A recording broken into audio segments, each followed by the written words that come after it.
Allez-y. Non, parce qu'elle attend depuis 1 heure, donc... Merci. Je vais aller vite.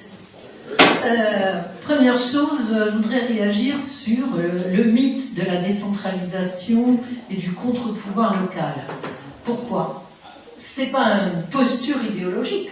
Moi, j'aime beaucoup la Commune de Paris, par son caractère révolutionnaire, et je vous rappelle qu'il se battait quand même contre les Versaillais. Bon, bref.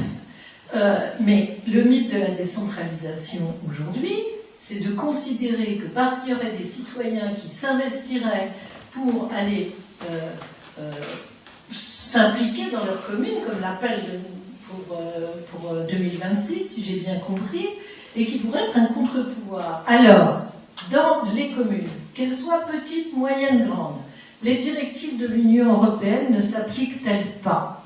Les traités internationaux de libre-échange ne s'appliquent-ils pas ?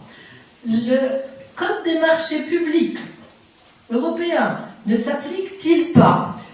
Je pourrais continuer très longtemps. Si, ça s'applique. Or, le constat, il est très clair, il est simple.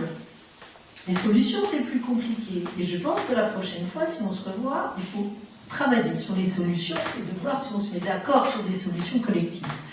Premièrement, en 2008, c'est un coup d'État parlementaire qui a eu lieu avec l'adoption du traité de Lisbonne par le Congrès, c'est-à-dire par les députés et les sénateurs. Ce traité de Lisbonne a été intégré dans notre Constitution et il bafoue le non au traité constitutionnel européen. Qu'on le veuille, qu'on ne le veuille pas. C'est comme ça qu'une grande partie des abstentionnistes justifie encore aujourd'hui le fait qu'ils s'abstiennent, ou qu'ils ne, carrément, ils ne s'inscrivent plus sur les votes. Parce que le peuple français, il est un peu politique et il a de la mémoire. Et même de génération en génération. Ensuite, deuxièmement, l'Union européenne a la main, de fait, sur tous les aspects de la vie des citoyens et sur ses institutions. Elle poursuit actuellement un objectif de fédéralisation qui a commencé depuis longtemps, mais attention, on a passé la vitesse supérieure parce que ce qui est en cours, c'est le passage des décisions à l'unanimité à la majorité qualifiée. Ce qui veut dire que demain matin, non seulement il y aura encore des directives, des recommandations de l'Union européenne, un budget qui est passé à la moulinette de l'Union européenne, une interdiction de dépasser les 3% de déficit, enfin vous connaissez tout ça par cœur, mais en plus il peut y avoir des décisions, il y aura des décisions de l'Union européenne à travers son Conseil européen, c'est-à-dire les représentations des représentants des différents États, qui se prendront à la majorité qualifiée, notamment sur l'élargissement du nombre de pays de l'Union européenne. Donc, on va vers une fédéralisation de l'Union européenne. Alors, moi, depuis longtemps, je suis absolument contre l'Union européenne, que je ne confonds jamais avec l'Europe. Je pense que, troisièmement, qu'est-ce qu'il faut qu'on fasse ? L'objectif, lointain, mais quand même, c'est reconquérir la souveraineté nationale et populaire. Et c'est ainsi qu'on pourra recouvrer la démocratie. Pourquoi ? Parce que si on commence par l'inverse, à dire on parle de démocratie, mais qu'on ne désigne pas les obstacles institutionnels, économiques, sociaux, etc.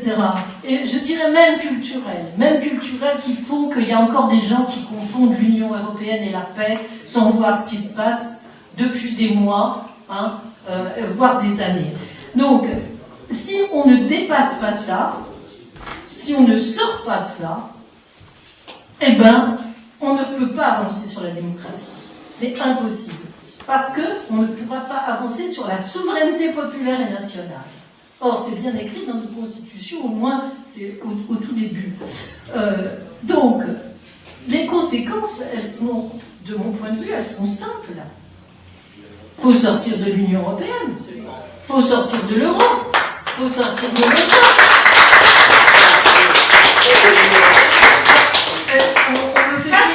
J'ai fini. Oui, parce qu'on t'essaie qu'il va falloir rendre la salle, c'est pour ça. Je sais, je crois pas que j'ai exagéré dans mon temps là.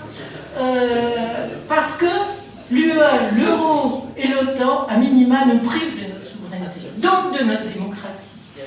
Et ensuite, un processus, le deuxième acte, évidemment, qui va avec, c'est d'engager un processus constituant pour penser, pour définir une nouvelle constitution, d'où la tutelle de l'Union européenne disparaîtra, c'est-à-dire le titre 15 avec le putain de traité de Lisbonne.